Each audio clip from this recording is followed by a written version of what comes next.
السلام علیکم ورحمۃ اللہ وبرکاتہ۔ بسم اللہ والصلاة والسلام علی رسول اللہ۔ پیارے بھائیوں اور بہنوں، شب معراج کی رات، جس رات اللہ کے رسول صلی اللہ علیہ وسلم کو اللہ تعالیٰ نے ساتوں آسمانوں کی سیر کرائی، آپ نے جہنم کو دیکھا، آپ نے جنت کا دیدار کیا، اور وہ رات جس میں آپ صلی اللہ علیہ وسلم پر اللہ تعالیٰ کی جانب سے بہت سارے اکرام ہوئے، بہت سارے انعامات سے آپ کو نوازا گیا۔ شب معراج اسلام کے اندر ایک بہت بڑا مقام رکھتی ہے۔ شب معراج اللہ کے رسول صلی اللہ علیہ وسلم کے ایک سچا رسول ہونے کی بڑی نشانی ہے۔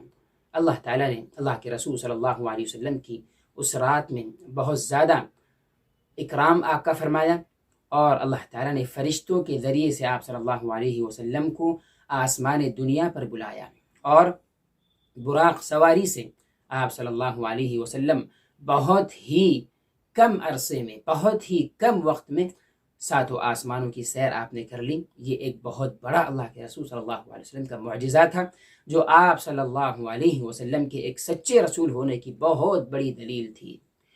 ایسے ہی اللہ کے رسول صلی اللہ علیہ وسلم کو اللہ تعالیٰ نے اس رات میں ساتوں آسمانوں کی سیر کروائی۔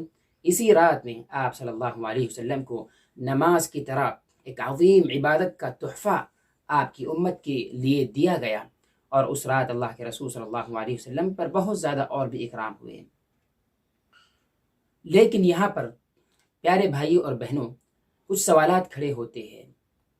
گرچہ قرآن کریم میں اس رات کا تذکرہ موجود ہے، 15 پارے کی پہلی سورت سورہ اسراء، سورہ بنی اسرائیل میں اللہ تعالیٰ نے فرمایا: سبحان الذي اسرى بعبده ليلا من المسجد الحرام الى المسجد الاقصى الذي باركنا حوله لنريه من آیاتنا، یعنی بڑی پاک اور ہر عیب سے پاک ہے، پاکیزہ ہے وہ ذات جس نے اپنے بندے کی سیر کروائی رات کے وقت میں، مسجد حرام سے مسجد اقصی کی جانب آپ کو لے کر جایا گیا۔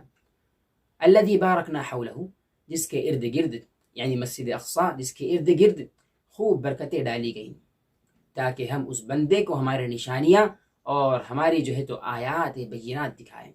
بے شک اللہ تعالیٰ سننے والا اور دیکھنے والا ہے۔ اس آیت میں اللہ تعالیٰ نے اسی واقعے کی طرف اشارہ کرتے ہوئے اس بات کو بیان کیا کہ اللہ کے رسول صلی اللہ علیہ وسلم کو اسراء اور معراج ہوئی، آپ کو ساتوں آسمان کی سیر کروائی گئی۔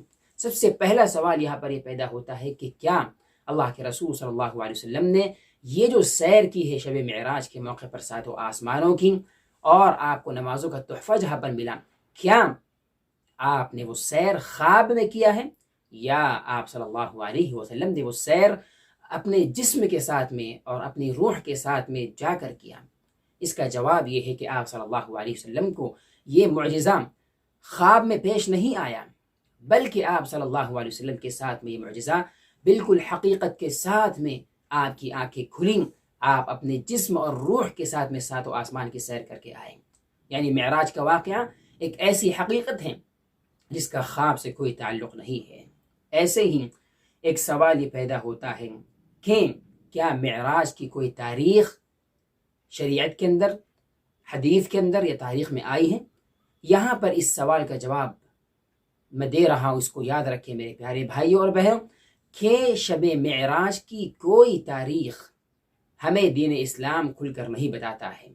حدیث میں اس کی کوئی وضاحت نہیں ہے، تاریخ میں اس کی کوئی وضاحت نہیں کہ اللہ کے رسول صلی اللہ علیہ وسلم کو کون سی رات میں، رجب کا مہینہ تھا، شعبان کا مہینہ تھا، ربیع الاول یا ربیع الاخر کا مہینہ تھا، نہیں پتہ۔ اس کی کوئی فکس تاریخ نہیں آئی ہے۔ جو کچھ بھی احادیث، باتیں، روایات لوگوں کے درمیان میں مشہور ہے اور لوگوں کے درمیان میں عام ہو گئی ہے، رائج ہو گئی ہے، اس کا حقیقت سے یا صحیح احادیث سے کوئی تعلق نہیں ہے۔ کتنے لوگ شب معراج کو مناتے ہیں؟ پیارے بھائی، پہلا سوال تو یہ ہے کہ اس کی کوئی تاریخ فکس نہیں ہے، تو پھر آپ اور میں کسی ایک فکس تاریخ میں شب معراج کو کیسے منائیں؟ دوسری بات، اگر کوئی تاریخ فکس بھی ہوتی تو یہاں یہ سوال کھڑے ہوتا ہے کہ کیا اللہ کے رسول صلی اللہ علیہ وسلم نے معراج کے واقعے کے ہونے کے بعد اپنے زندگی کے باقی حصے میں کیا اس رات کو منایا؟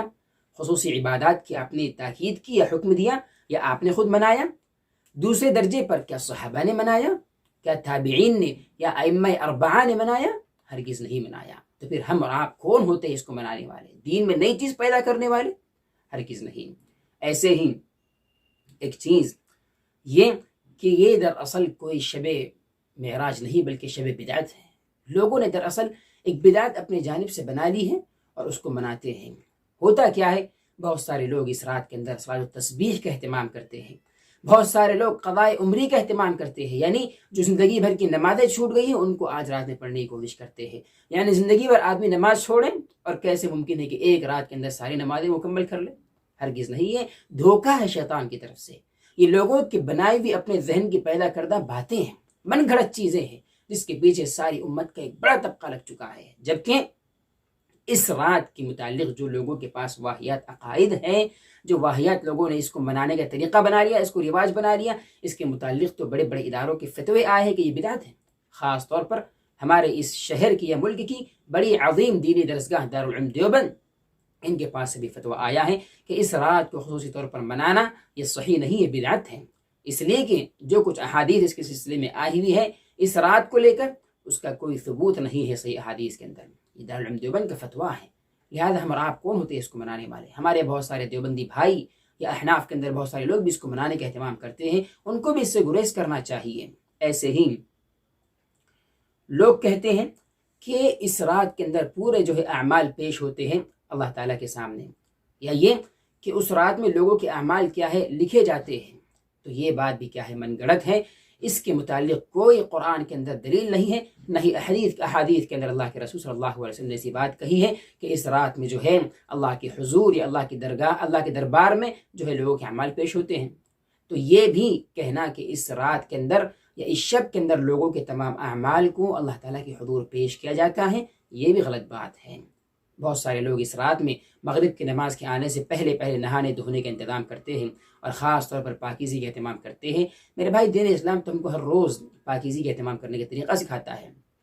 کوئی ایک دن کو فکس کر لے، خاص طور پر شب معراج یا اس قسم کی رات کو منانا یا اس رات میں خاص طور پر نہانے دھونے کا اہتمام کرنا اور مسجدوں کا رخ کرنا، یہ سراسر بدعت ہے۔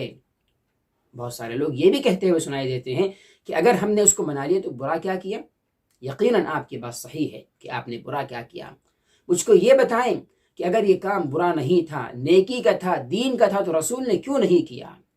مجھ کو یہ بتائیں کہ اگر یہ کام دین کا تھا اور نیکی کا تھا تو صحابہ نے کیوں نہیں کیا؟ مجھ کو یہ بھی بتائیے کہ اگر یہ کام نیکی کا تھا اور اچھا تھا تو تابعین نے اور خاص طور پر چاروں اماموں نے کیوں نہیں کیا؟ معلوم یہ ہوتا ہے کہ آپ گویا ان سب لوگوں سے زیادہ بہتر ہو گئے، یا ان سب لوگوں سے زیادہ آپ کے پاس علم آ گیا۔ شریعت کی ایک بات جو اللہ کے رسول کو نہیں معلوم، صحابہ کو نہیں معلوم، تابعین کو نہیں معلوم، ائمہ اربعہ کو نہیں معلوم، علماء اور محدثین کے پاس وہ چیز موجود نہیں، ہم کو اور آپ کو معلوم ہو گئی، کتنی عیب کی بات ہے، کتنی بری بات ہے، کتنے افسوس کی بات ہے، بلکہ احمقانہ یہ بات ہے۔